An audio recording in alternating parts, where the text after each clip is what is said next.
मित्रांनो, मी तुमची यूट्यूबर ज्योती। आजचा दिवस आपला आणि आजचा हा जो व्लॉग आहे तो पण खूप चांगला आहे आणि आजचा दिवस पण चांगला आहे, कारण आपण आज चाललो आहोत आपल्या अंबरनाथ मधले ईस्ट मधले जे स्वामी समर्थांचं मठ आहे तिथे। आज आपले गुरुवारी अण्णा माऊली महाराज यांची जयंती आहे। तर गुरुवारी अण्णा माऊली महाराज हे आहेत की त्यांनी स्वामी सेवा केली आणि आपल्या अंबरनाथकरांना तिथे मठ त्यांनी स्थापन केलं। त्या स्थापन केल्यामुळे आज सगळ्या सेवकांना भक्ती करण्याचा एक छोटासा आपल्याला त्यांनी स्थान करून दिलेला आहे। तर चला, आज त्यांची जयंती आहे आणि त्या जयंती निमित्त तिथं मठामध्ये कार्यक्रम पण ठेवलेला आहे। तो सगळा आज तुम्हाला मी दाखवणार आहे आणि आपल्याला तिथे बोलवलं सुद्धा आहे। तर ही तर माझ्यासाठी खूपच भाग्याची गोष्ट आहे का आज मी स्वामींचा दर्शन तुम्हाला साक्षात देणार आहे। आणि हे सगळं झालेलं आहे तर आपल्या अण्णा माऊलींमुळे। आज त्यांची जयंती आहे, त्यांच्या कार्यक्रम निमित्त बोलवलं आणि आज आपल्याला स्वामींचं दर्शन भेटणार आहे सगळ्यांना। माझ्या या यूट्यूब चॅनलमध्ये पहिल्यांदा स्वामींची ही व्हिडिओ असेल तर प्लीज व्हिडिओला जास्तीत जास्त लाईक शेअर करा। तर चला आता आपण निघूया अंबरनाथ ईस्टला स्वामी समर्थांच्या मठामध्ये।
तर मित्रांनो, या आहेत आई गुरुमाऊली अण्णा महाराज। देहरूबर आपल्या नसले तरी सूक्ष्मरूप आपल्यामध्ये आहेत आणि त्यांच्या पाश्चात त्यांच्या धर्मपत्नी म्हणजे श्रीमती अस्मिता मस्केच म्हणजेच आपल्या सर्वांची आई आता मठाचा कार्यभाग त्या स्वतः सांभाळत आहेत। नमस्कार मित्रांनो, तर आता तुम्ही बघितले सगळे सेवेकरी खूप रुजू झालेले आहेत सेवा करण्यासाठी। तर आजचा कार्यक्रम असा होणार आहे का पहिले तर पादुकांची जे अण्णांचे पवित्र पादुकांचे पूजन होणार आहे, त्यानंतर नैवेद्य आरती होईल, त्यानंतर आपल्या इथे स्वामी गीत गायन आहे ते पण तुम्हाला बघायला मिळेल, सोबत नंतर महाप्रसाद पण आहे। तर असा हा कार्यक्रम आजचा होणार आहे, तर तुम्हाला दाखवतेच, तर तुम्ही बघत राहा। आणि सगळे सेवेकरी पण खूप छान प्रकारे कार्य करतायत, त्यांना सुद्धा मी दाखवते। तर चला आपण नंतर आता पादुकांची पूजन होणार आहे तर ते आपण बघूया।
सेवा याच्या पलीकडे जाऊन तुम्हाला सेवा करायची आहे। तुमच्या लहान बाळांना दर्शनासाठी का होईना तुम्हाला इथे स्वामींपुढे आणून नतमस्तक करायचं आहे, कारण यापुढे जर तुम्हाला त्यांचं सुखी जीवन जर तुम्हाला व्यवस्थित तुमच्या डोळ्यांनी बघायचं असेल, पुढचा काळ कसा असणार आहे आपल्याला माहित नाही, कारण 7 वर्षामध्ये गेल्या काळामध्ये आमूलाग्र बदल होत आहे आणि जसं कलियुग हे येतच असणार आणि त्या भरपूर लोकांच्या घरात आता एक दिनक्रम झालेला आहे आणि या रुटीनला जर तुम्हाला बदलायचं असेल तर तुम्हाला स्वतःला आता जागा व्हावं लागेल आणि स्वतःला हा स्वामी सेवेचा झेंडा आधी आपल्या घरात आणि मग आपल्या परिसरात ही गोष्ट तुम्हाला आता करावी लागणार आहे, कारण लहान मुलांचं आता संगोपन आणि त्यांच्यावरती संस्कार फार गरजेचे आहेत। आपल्या हिंदू धर्मामध्ये लहान मुलांना आपण निग्लेक्ट करतो, आपण बाहेर जायचं असलं तरी सुद्धा त्यांना दुर्लक्षित करतो। तसं करू नका, कारण त्यांना मोबाईल पासून तर आता तुम्ही आम्ही वाचवू शकत नाही, पण एक काम एक वाट प्रत्येक पालकाने प्रत्येक इथे स्वामी सेवेकरांनी ठरवून ठेवायचं। रडू दे, तुमचं बाळ इथे रडलं तुम्हाला थोडा त्रास होईल, तुम्हाला लवकर घरी जावं लागेल कार्यक्रम सोडून, पण तर बाळ इथे येऊन इथे स्वामींच्या सान्निध्यात आणि आपल्या गुरुमाऊली अण्णांच्या सान्निध्यात राहील हे इतकं महत्वाचं आहे। तुम्हाला कदाचित आता माझं बोलणं पटणार नाही, पण खरंच माझी कळकळीची विनंती आहे तुम्हाला की जसं तुम्हा आम्हाला हे सान्निध्य लाभलं तसं त्या लहान मुलांना आणि तरुण पिढीला हे लाभणं म्हणजे तुमची आमची सर्वांची जबाबदारी आहे। तर मित्रांनो, राणीताईने आपल्याला चांगली अशी माहिती सांगितली आपल्या नवीन पिढीसाठी आणि मी आता इथे उभी आहे तर मी माझाही अनुभव सांगायला इकडे आली आहे। मी आज इथं का उभी आहे, मी कशी इथे बोलते, मी स्वामी भक्तीमध्ये कशी लीन झाली हे मी माझ्या थोड्याशा 2 शब्दात सांगते, तर तुम्ही पुढे बघा। केंद्र मी शोधला आणि मी इथे आली पहिल्याच दिवशी आणि मला वाटतं दुसऱ्याच दिवशी लगेच मी आली आणि माझ्या डोळ्यात अक्षरशः पाणी यायला लागलं बघितल्यावरती। इथे आली आणि माझं मी दुःखच विसरून गेले आणि दुसऱ्याच दिवशी आपले जे सेवेकर आहेत, मला त्यांचं नाव नाही माहिती, इथे जाता बसले होते, त्यांनी फक्त 100 रुपयामध्ये अक्कलकोटला नेलं। मला वाटतं सगळ्यांना माहिती असेल, खूप महिला पण गेल्या होत्या। 100 रुपये आपण देऊन अक्कलकोटला राणेभाऊ, अच्छा राणेभाऊ त्यांचं नाव आहे, त्यांनी फक्त 100 रुपये, माझ्याजवळ पैसे पण नव्हते, अक्कलकोटला जाण्याची आपली तेवढी येणे खूप लांब आहे, फक्त 100 रुपयामध्ये मी अक्कलकोटला गेली दुसऱ्या दिवशी आणि जेव्हा मी अक्कलकोटला जाऊन आली तर माझं सगळं दुःख गेलं।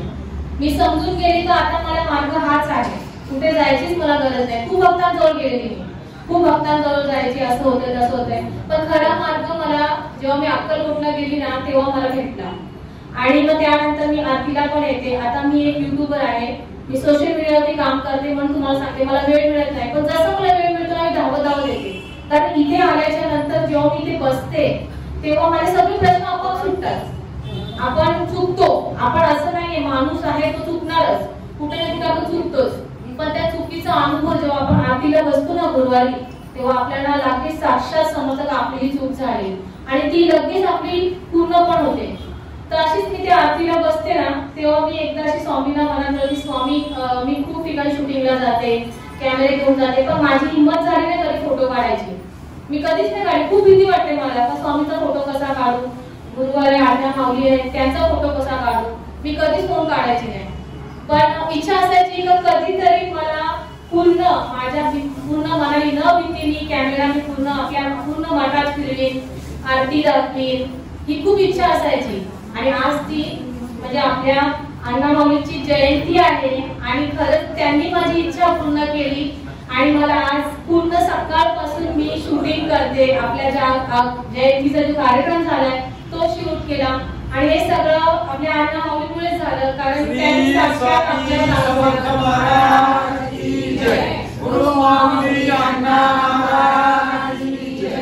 अक्षरशः अंगाला काठी मारतायत माझ्या, आणि माझी ती इच्छा पूर्ण झाली। हेच मी तुम्हाला पण सांगते का तुम्ही फक्त आरतीला येता तर आरती बोलून घाईघाईत जाऊ नका। जेव्हा तुम्ही आरतीला बसता ना तेव्हा तुमच्या मनात जे प्रश्न आहेत ना ते तुम्हाला स्वतः सुटतात। तर बाबा आपण कुठे चुकलोय, काय झालंय, सगळे प्रश्न इथेच आपल्याला मिळतात। तर काय चुकलं असेल तर मला माफ करा। जो माझा अनुभव आहे तो मी तुम्हाला सांगा। अनुभव तर भरपूर आहे, सांगायला गेलं ना तर पूर्ण सांगते काय असंच जाईल अनुभव सांगता। वर्ष माझा असंच गेला, जरी मी कुठे चुकली तरी मला लगेच शिक्षा पण दिली स्वामीने। असं नाहीये का मला शिक्षा नाही दिली, जिथे मी चुकली मला शिक्षा दिली। मी जर वाईट मार्गावर जात असेल ना तर मला पहिलेच अडवतात, तर जाऊ नको तिकडे। काहीतरी अशी घटना होते तर मला जाऊ देत नाही, आणि मी विचार करते असं का झालं, तर दुसऱ्या दिवशी कळतं तिथे वाईट होणार होतं, म्हणून स्वामी पहिलेच आपल्याला थांबवतात। खूप अनुभव आहे तुम्हाला सांगायला गेले, 1 वर्षामध्ये मी खूप अनुभव घेतलेले, आणि मला खरं सांगू मला वडील नाहीयेत आता। आई माझी एकटीच आहे, पण मी वडील त्यांनाच मानलेलं आहे। मी वडिलांसारखं त्यांना मानते, मी त्यांच्याशी बोलते पण, मला काय आडलं नडलं मी त्यांना बोलते, सगळ्या इच्छा पूर्ण होतात, पण थोडा उशीर। स्वामी बोलतात थोडा धीर जरा, सगळं होईल ज्या वेळेनुसार स्वामी बरोबर मला देतात। तसं माझी इच्छा आहे का तुम्ही सेवेकरी आहात, तुम्ही सगळे जर काही तुमची मनात इच्छा असेल ना होईल पूर्ण। मन लावून तुम्ही एकदा स्वामी समर्थ नाव करा, नामस्मरण करा। नामस्मरण मध्ये एवढी शक्ती आहे ना, मी माझ्या मुलांना पण सांगते, माझ्या मुलांना पण मी सांगते तर तुम्ही नामस्मरण करा। परीक्षेला जाताना तुम्ही त्यांना रोज संध्याकाळी पण ते नामस्मरण करतात। आता माझी मुलगी आले आताच, तिला नव्हतं जमत पण तरी सुद्धा तिला मी बोलते तू वाच, जे आपण आरतीला येतो तू वाचत जा। तसं तुम्ही तुमच्या मुलांनाही सांगा, जसं मी सांगते तर तुम्ही सांगा। खरंच आपण आपल्याला आज जे सगळं आपण भेटतंय ना ते गुरुवार आज्ञा माऊली गुरुजींमुळेच आहे, आणि खरंच त्यांच्यामुळे मला पण या केंद्रात यायला भेटलं, तर स्वामी सेवा माझ्या हातातून पण झाली नसती। म्हणून आज त्यांची जयंती आहे, आणि मी एवढेच बोलते का मला मी खूप खूप धन्यवाद करते जे मला त्यांनी इथे बोलवलं। इथे मला कोणीच नाही, तर गुरुवार आज्ञा माऊलींनीच मला बोलवलं आज, आणि जे मी इथे उभी असते त्यांच्यामुळेच उभी आहे। श्री स्वामी समर्थ। श्री स्वामी समर्थ।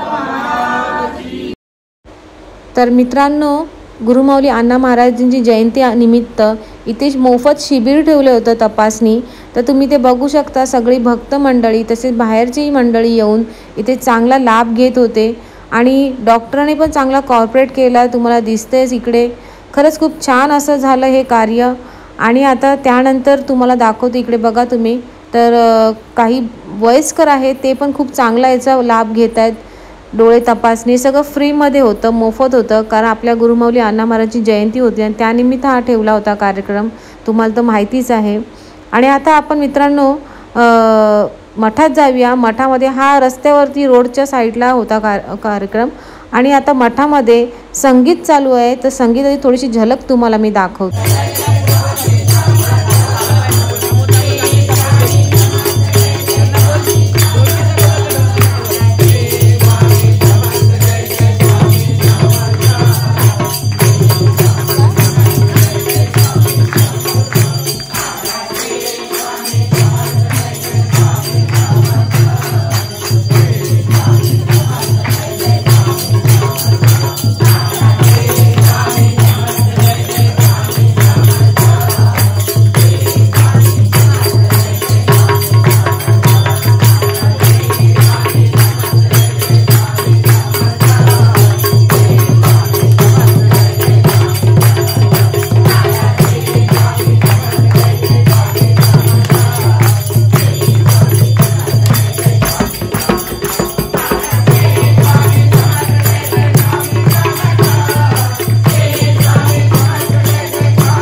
अहं वैश्वानरो भूत्वा प्राणिनां देहमाश्रिता प्राणापान समायुक्त पचाम्यन्नं चतुर्विधं। तर मित्रांनो, सर्व भक्तजनांसाठी ते महाप्रसाद ठेवला होता आणि हा प्रसादाचा आनंद सर्व मंडळी घेत आहेत.